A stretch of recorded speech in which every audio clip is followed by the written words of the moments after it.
By the way, there is an air quality advisory in effect out for both Hampden and Hampshire County. 22 News reporter Christina DeMorris is live from our Hampshire County Bureau with a look at the weather conditions there.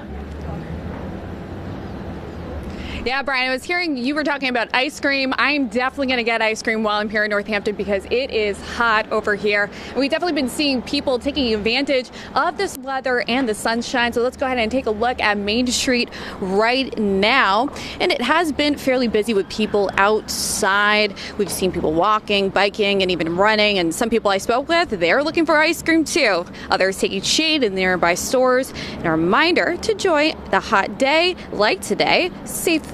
Mass DEP did put out an air quality advisory because of the expected increase in ozone levels today. Air in the areas of Hampden County and right here in Hampshire County is expected to be unhealthy for sensitive groups, which include people with heart or lung disease, such as asthma, older adults, children, and people who are active outdoors.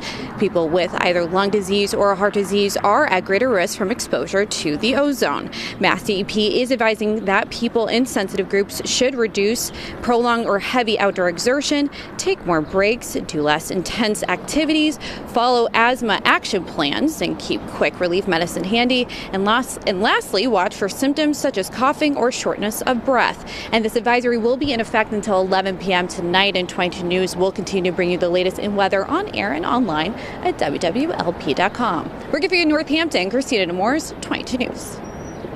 Well, with that red flag warning, we saw brush fires across the state, but firefighters were not just responding to the woods of Deerfield, but also Springfield. 22 News reporter Kate Wilkinson joins us live tonight with what can cause these types of fires. And 98% of wildfires in Massachusetts are caused by humans. And that's why when you have weather conditions like these, it only takes a simple spark to create a problem like this. And this is video. Let's see, Blunt Park today. You can see they're cleaning up the debris from that area, the 13-acre brush fire that happened yesterday.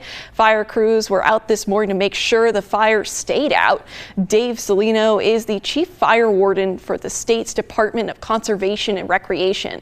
He told 22 News everything from cigarette butts to trains on railroads and even open areas that can, like Springfield, that can be a risk.